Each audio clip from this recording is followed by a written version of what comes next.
And we are live once again and delayed if you're watching this later. Hey everybody, good afternoon. I'm Dr. Jerry Cartsinell, a board certified pediatrician specializing in taking care of children on the autism spectrum. And sometimes their parents and their siblings and a stray person now and then, right? So today we're going to talk about Cannabis 101. We're going to do a little primer and then kind of get into it. I use a lot of cannabis products working with children who are having problems with anxiety, problems with hyperactivity, problems with focus and concentration, where I think there might be some more healing to be had, epilepsy, seizures. So as you can see, the clinical applications for using cannabis products is quite large, and hence you probably heard a lot of positive things, no doubt, about cannabis. There's a lot of misinformation or information that's been given for years and years to kind of scare us away from it. It's been in use in the human population probably for over 5,000 years, and it's been shown to be very, very safe and effective in our children. Long-term studies have not been done yet, and I doubt if they ever will be. It'll be more anecdotal. When we do studies, it's looking at a population of people versus a population of people who haven't been exposed to cannabis and looking at the different problems they may or may not have. So, I don't think anybody's really going to do that kind of a study anytime soon. I remember talking to people about using certain supplements 20 years ago. Because I've been doing this for 30 plus, 33 now, I think. They'd ask me, well, is this safe? What are the long-term potential consequences of using this product? And I'd say, well, ask me in 20 years and I'll be able to tell you when the studies are done. Well, it's been over 20 years and the studies still aren't done. Nobody's actually looking at them. So the safety is relatively established in patient populations for a long time. And I feel very comfortable, especially when you compare it to those psychoactive medications that come with what they call black box warnings. That will say, this can cause suicidal ideation, homicidal ideation, tardive dyskinesia, which is a permanent movement disorder, serotonin syndrome, which can be fatal. You don't get that with cannabis products. So where do we start with cannabis products? Let's talk about the cannabinoids. And we can call that CBD because it's a lot easier to say and remember. It depends on where you look, 80 different cannabinoids a marijuana plant can make, 100. These are the chemicals that the plant actually makes. It has inside of its leaves and all. One of them is called tetrahydrocannabinoid, and tetrahydrocannabinoid is what we tend to associate with euphoria, getting high, getting stoned. That's tetrahydrocannabinoid. And once you remove that one out of all the other 100, 150 cannabinoids that the marijuana plant makes, then it's available for sale throughout the United States. You can mail it. It's not looked at as a drug that has to be regulated. Maybe taxed, but not regulated.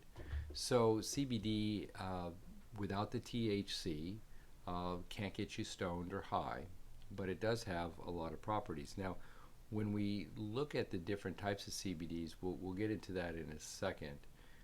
They're not all created equal. There's different quality control, different plants, organic plants, plants that are grown outside, plants that are controlled in a like a nursery setting where they're actually indoor without any bugs, without any sprays. And if there are pests to control, natural agents are used, like say ladybugs or something like that, to control the pests. So they're grown very carefully, and the outcome is a very pure product.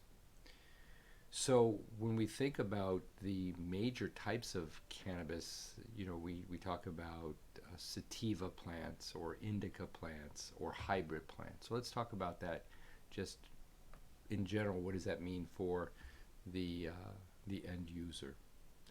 The indica plants are more associated with a very calming set of cannabinoids and terpenes, and the fancy term for that is couch lock. Um, you ingest, inhale, smoke, vape the indica plant, and you're on the couch. Okay, you're not moving. The sativa plant is more associated with being very energetic, and that's the one that's going to give you that head high. Okay, you're going to really get just in a different world. Okay, so we don't want to use that definitely on our kids. They have a hard enough time being in our world. We don't need to put them in another place. Who knows where that goes? And then they've actually mated the two plants, and then they come out with the hybrids, which have some of the sativa and some of the indica, and the hybrids seem to be very, very helpful. And they have all kinds of names like sour diesel and purple kush, and the names are silly. But if you want to know what particular plant is best for your child, you can go to a source that I use called leafly.com, leafly.com, and it tells you about each of the plants and where and what that particular hybrid plant is capable of doing. So since I work with dispensaries all over the country where it's legal, there are different sources for each of those dispensaries, and what's in California is going to be different than what's in Oregon. So say, for example, I'm trying to select a product for a child in Colorado. I'll say, give me 2 or 3 dispensaries near you, and there's more dispensaries in Colorado than Starbucks, right? So they're able to tell me, and then I can look at the store and see what they have, and then see if that will match up with what I need to do. Put the kid to sleep, help the child with epilepsy, whatever the case may be.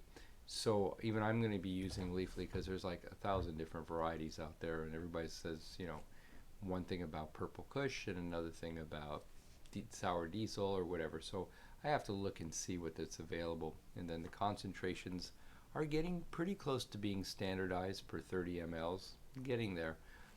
But since this is a production that's still in its infancy, I have to look and see what each bottle is touting, and then adjust that dose for the child.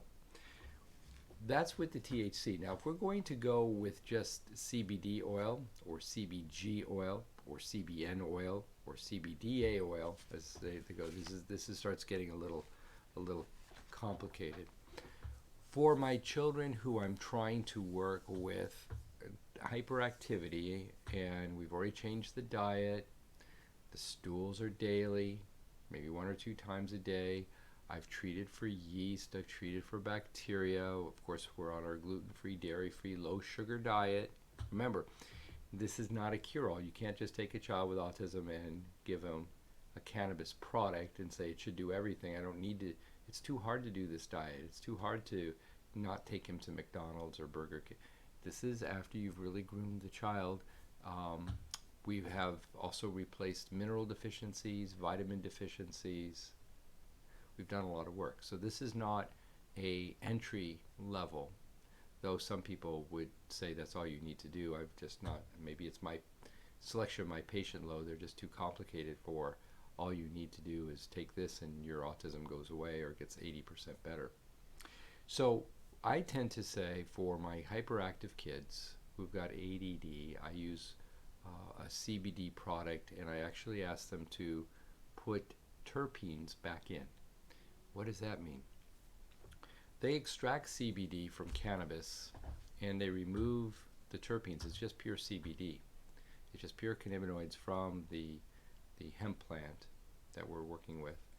And some people talk about the entourage effect, meaning that you need to have the whole plant. Well, the only way to get the whole plant is if you smoke it or you crush it or whatever.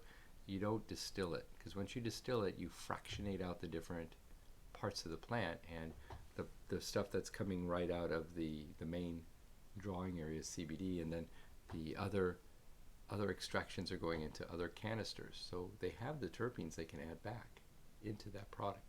So I use CBD, and I ask them to add back the the terpenes. Now, terpenes are what give the flowers, the medical cannabis, the pine tree, the plants out there, they're very special smells and even tastes.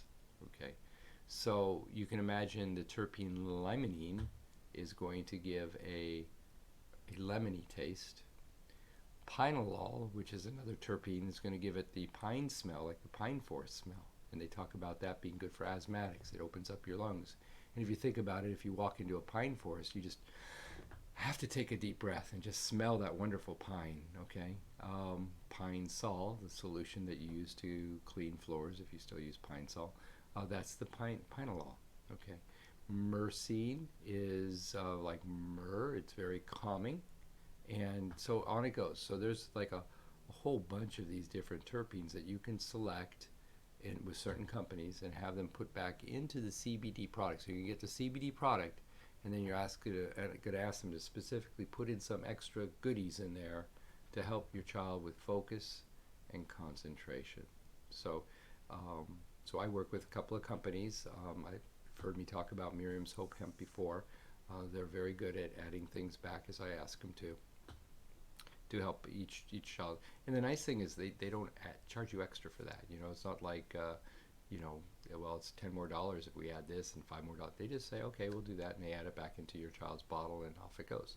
So I like to add the ADHD terpenes to CBD to help with focus, concentration, and hyperactivity. Then, depending on the child's age, whether I'm talking a 3-year-old or an 8-year-old or a 15-year-old, I start dosing it at a small amount and work my way up. So these are doses that have to be titrated. That's the fancy word for dialing it in, trying to find the right dose for your child, and starting small and then working our way up and seeing if we can get some capture of the behaviors that we're after. So when I do things as a clinical physician, I always try to have a goal. You know, if I'm going to give you this, I want to hear 2 bowel movements a day. If I give you this, the child's sleeping through the night. If I give you CBD with ADHD terpenes, I'm going to want to hear from you. We're 30% better, 40% better. It's not doing anything. Just let's get it going. CBN is what I'm going to bring in for sleep, and that is a different form of the cannabinoid. It usually comes from what they call the oxygenation and decarboxylation or decomposition of THC. So I'm going to want to use CBN. CBN has found that actually there's one study that shows like anywhere from 2.5 to 5 milligrams of CBN is equivalent to 5 to 10 milligrams of Valium. And so some people, it really knocks them down. So that's a good way to help with a natural sleep. But it can also be an appetite stimulant. So you got to be careful with that too. And that's the one too that if you use it long term, it can help with glaucoma. You know, the increased ocular pressure of the eye, glaucoma. It can actually help with that. And it also is a potential they'll put down there, because I got to be careful how they word this, anticonvulsant. Now, when you're using the medical cannabis plant, the one with THC, it has all of this in there. So it's got the CBDs and CBNs and the THCs. What I'm doing is I'm trying to fractionate that plant, so we're not getting the THC yet. I might have to use that with some children, but I'm trying to fractionate that and find out, can I use this for sleep? Can I use this for hyperactivity? Can I use this for focus? And so that's what I use CBN for sleep. And then the other product that I like to use is CBG. CBG can help with sleep, but I use it as more as a general anti-inflammatory. And I try and use it also as an antidepressant with my older kids. Unfortunately, some of my children on the autism spectrum are high enough functioning to realize they're not like other kids, or they're not going to be able to attract a girlfriend or a boyfriend, and they want so desperately to do that, or they realize that independent living skills are harder for them to figure out than other kids. They get that. Remember, They may have autism, but they're not stupid, and they see the disparity between what they're able to do. They have to work harder. Why do I have to work so hard at math or reading comprehension? Why doesn't it come to me easy? Kind of like all of us through middle school and high school, as we're trying to figure out what's happening in our world. They even more so, and they can get depressed. So instead of reaching for the antidepressants that come with those black box warnings, I'm going to try to elevate their mood with natural substances, and one of them is CBG. So that's what I'll use the CBG for. Again, it's just a different difference in how it's formulated in this. And then the other one that you may hear about is CBDA, which is the acidic, that's the A, cannabinoids, and THCA can also be there too. They don't generally bind to cannabinoid receptors, but they interact with the endocannabinoid system, and they can actually enhance serotonin production.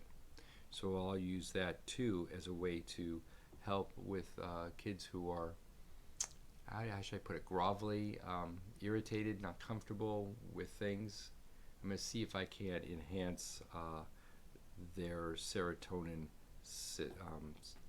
system in different ways. And I can actually combine these together. There's no reason you can't combine CBD or CBG or CBN. Use CBN products for sleep at nighttime, and CBD along with, say, CBG to help with the whole picture. The problem is it does get kind of expensive, and the folks that I work with generally are very generous in giving my patients nice discounts on these particular products. Some of them a third off, some of them a half off. They're very helpful because they're really in it to improve people's lives. You don't see that very often in this business. It's just a beautiful thing to do. So that's CBD, CBG, CBDA, CBN. You can again learn about this too and see it on these websites. Miriam's Hope Hemp has a whole explanation of everything too. Now, when do I use THC? First, when it's legal, and with children with the appropriate documentation that's required state by state to allow it to be used in that child, because the last thing we need is our friends at Child Protective Services getting involved. So we always want to do things legally and right up there. Our kids have a lot of problems with, as you know, anxiety and irritability and some destructive behaviors, agitation. They're just really difficult children, or the products that we're using, like the CBD products and all, just don't have the oomph that I need in getting those behaviors under control, because I want to do it naturally and I don't want to get them stoned. The analogy I look at is I use my mama. You know, I always say that my mama was born 2 drinks shy of normalcy. She'd come in, my wife or I would give her the first drink of wine and then the next glass of wine, and then she was a delightful lady for the rest of the evening, okay?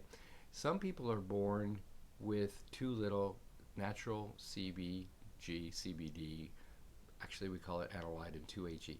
Did you know we make our own pot? Yeah, we have receptor sites all along in every cell in our body, just about, okay?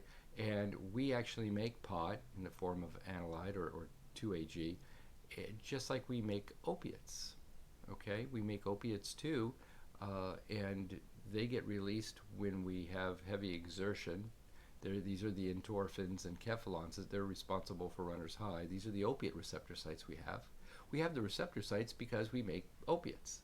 You can buy opiates at the pharmacy, and of course you can get opiates from the California poppy. So there's different sources of where we can get opiates to stimulate our opiate receptor sites, including ourselves. Well, we have cannabinoid receptor sites, cannabis receptor sites, okay? I was involved in when I was in medical school in a laboratory that was looking to see, do we have cannabinoid receptor sites, or is cannabis working in another receptor site that shares the same properties? No, we actually do have cannabinoid receptor sites. We can also get cannabis like Marinol from the pharmacy, or Epidiolex from the pharmacy, or we can get it from cannabis, weed. Okay, so we can make it, we can get it from the pharmacy, and we can procure it in other ways. The question is, well, what do these cannabinoid receptor sites do? I think of it as a dimmer switch. If you have hyperactivity, you would say, let's turn that down. If you have problems with focus and concentration, you're easily distracted. Let's make you less easily distracted. You can't sleep. Let's take away the things that are causing you to be sleepless and make you sleepy so you have a good night's sleep. So it's kind of a dimmer switch. It can also bring things up if it has to be. So it tries to modulate where you're at. If you're too heavy, too light, it kind of brings you in the center. Well, some of the kids need one more cannabinoid. The other 100 cannabinoids are fine, but boy, we need to add one more, and I'll use that tetrahydrocannabinoid. So when we're using that, the best way to use it, which never I use, is the vaping it, because now you're getting a whole bud, a whole flower, or the vape product, and it has all its terpenes and everything, and you're not trying to get high. Going back to my mama, giving her 2 drinks and she was normal. Giving her more than that, and then, well, like most of us, we're either going to get stupid high or go to sleep or whatever, but that's going outside the therapeutic range. I want to stay inside the therapeutic range. So with our children, we're going to stay inside that therapeutic range. If I get bloodshot eyes and they're just kind of staying on the couch and they're kind of giddy laughing, craving chocolate and Led Zeppelin albums, then we pushed it too high. You have a great Sunday afternoon, and we downregulate that. Okay, that's not what we're after. So there are ratios now that we can use in the tinctures, because I'm mostly using tinctures. And tinctures these are chemists who are putting it together, and they'll say there's 19 CBDs to 1 THC.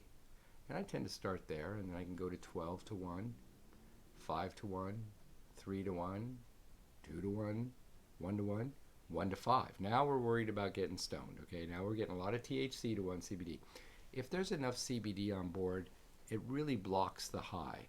In fact, if you get high, the way to remedy that is just take pure CBD, and it'll just knock the THC out of the receptor sites, and you'll stop that euphoria. So we have to mix and match. If your local dispensary has the tinctures in those kind of ratios. Some places do, some places don't. Some places have pure CBD and pure THC, and I have to do the, okay, give 0.5 mLs of the CBD and let's just get 0.1 mLs of the THC together, okay? And we can bring it in like that. So it's kind of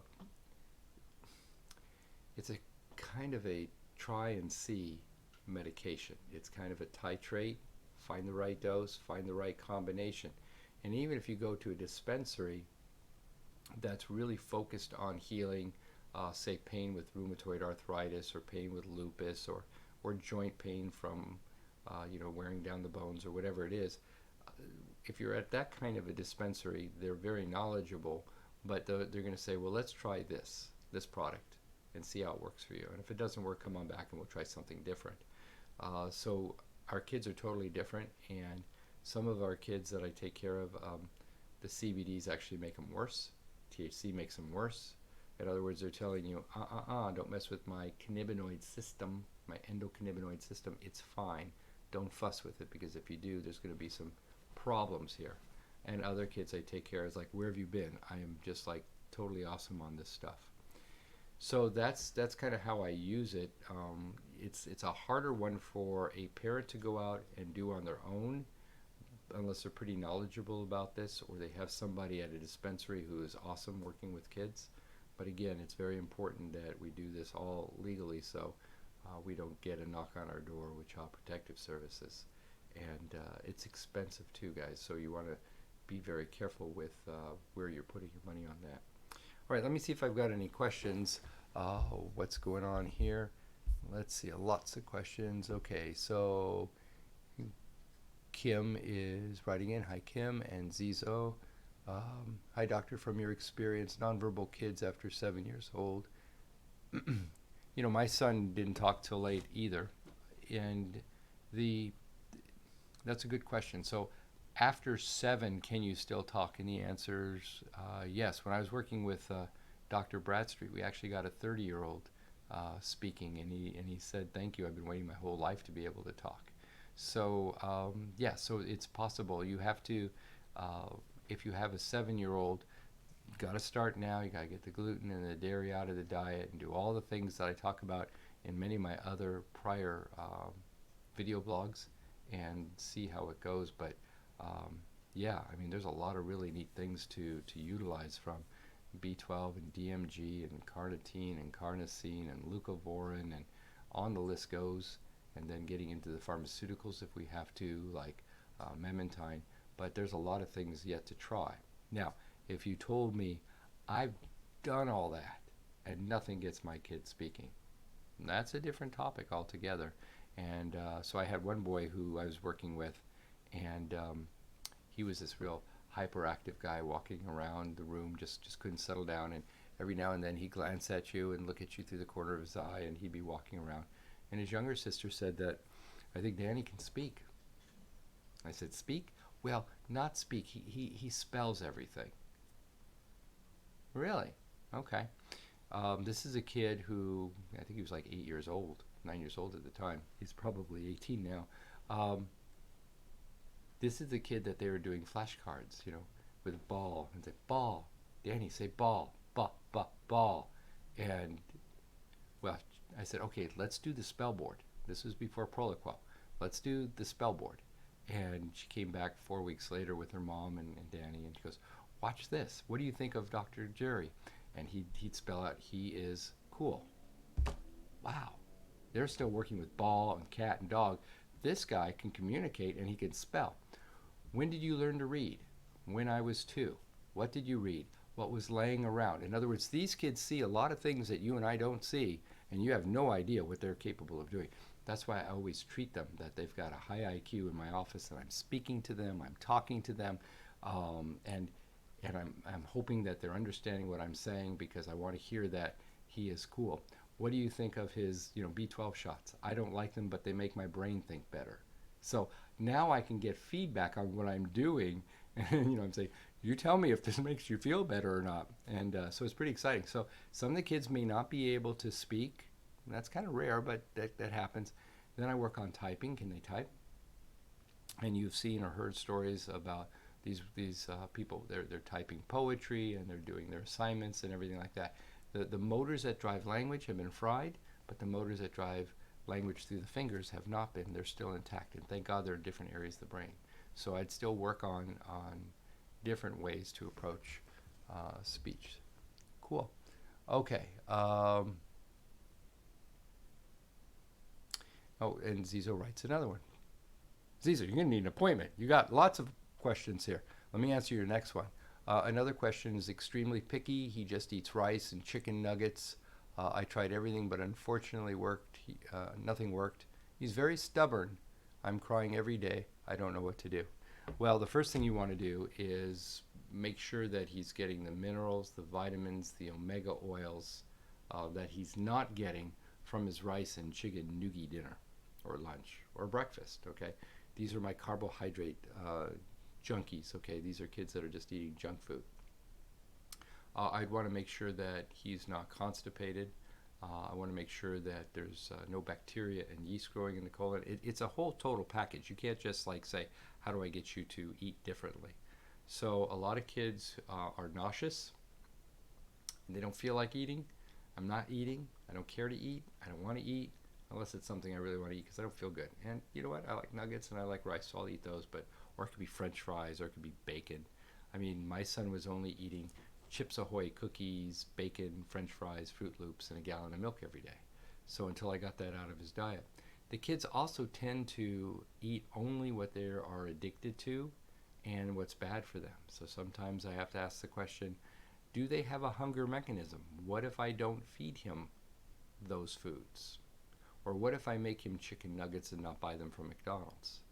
If he gets hungry enough, will he eat? My son went 2-3 days without eating because he was only eating those 5 foods. So I had to, if you will, starve him out. Probably have to work with the doctor on that. Then you have to say, okay, what about his obsessive compulsive natures? Maybe he's obsessed with only eating those 2 foods, or he's obsessed with not eating any other food.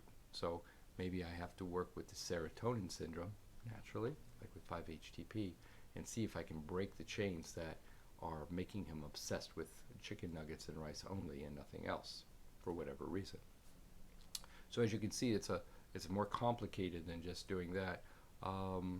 I've had some kids who, no matter what I did, I couldn't get them to eat, and they end up with a G-tube. They have a tube surgically placed in their stomach in a bag, and we feed them with that bag because they won't eat anything. You think you got 2 things. My son had 4 things plus the milk. So I would make sure that you're not giving them dairy, and I would probably start changing the chicken nuggets to something that I made, mimicked it. What I would do is we could take chicken nuggets and fresh chicken, and then you dip it in egg, and then you roll it in potato chips that have been mashed up, and then you put that in olive oil and you cook it in an iron skillet, get it crispy, and say these are chicken nuggets. But no, they want the processed stuff with the pink gook in them from McDonald's or whatever. These are what you're eating, and then you play hard guy. Problem is, women are wired to feed their babies, so the hardest thing to do is not feed their babies. So it's kind of like, I'm feeding you garbage, I want to feed you this other stuff. I'd give you anything if I could. If you would eat it, I would go get filet mignon. In fact, that was the first meat that my son would eat, was filet mignon. All of us are eating hamburger, and of course Josh was eating filet mignon because that was the only meat he'd eat. I would also work on seeing if I can get my kid to drink smoothies, because if we can get smoothies into them, then I could put a whole bunch of stuff in a smoothie that's nutritious. So that's a difficult one to do. And then of course there's sensory issues, and I have kids who only eat pureed foods because they can't chew, but they really can chew, but they're not chewing. It gets complicated. So that's a good question too. Alrighty, let's see here. Ahmad is here, and so is Sirinya. Hi. And let's see. Christy. Hi, Christy. All right, what does Nathan say? Oh, it's Nathan says, you want me to be like everyone exy? Or do you mean else? I think you meant else. Okay.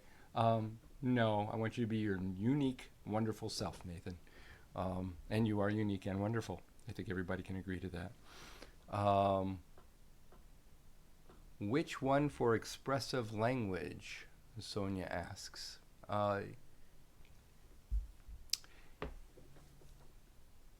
For CBD and THC, I don't use that to help with language, but if I was going to, I'd probably want to use a little bit of THC, because it's the THC that makes us chatty, if it works that way, okay? So if you, the THC also makes us hungry too, but THC can make us chatty. And getting back to the food, sometimes I can use Marinol, which is something you can get at CVS or Walgreens or whatever, it's a prescription drug, to enhance appetite. Give them super munchies. So the child who's just eating chicken nuggets and rice, and I turn up the volume of hunger, it's like, I'll eat anything and everything now, okay? So sometimes I'll use medications to enhance our appetite. Kim says, Dr. Bradstreet was amazing. He was my son's doctor.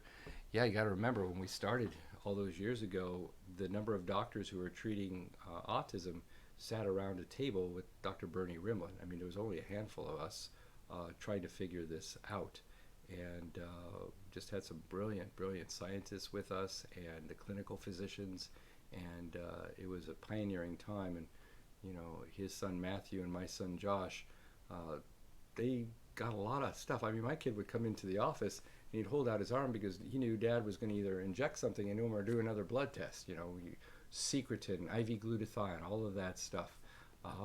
We had to come up with it because we weren't getting answers from anyone else. So it was a very interesting time trying to formulate and figure out what we can do to make our kids better. And so it was very interesting working with Dr. Bradstreet. That guy knew so much. He had like a Rolodex memory. Just knew everything about everything. All right. So, Antona says, what do you think about liposomal cannabis, FS400 by Designs for Health? My chiropractor suggested it. There are about a bazillion forms of cannabis. I can't possibly know about each one of them. I have not used that particular product or even tried it. Liposomal, that you gotta be careful with that one. That's a marketing term. It's liposomal. It's designed to cross. Okay. You can ask anybody who uses pot. There is no problem, liposomal or not, getting it across the blood-brain barrier. Okay. So I don't know if it has any particular advantages or not. So I'm not really able to comment on that particular product.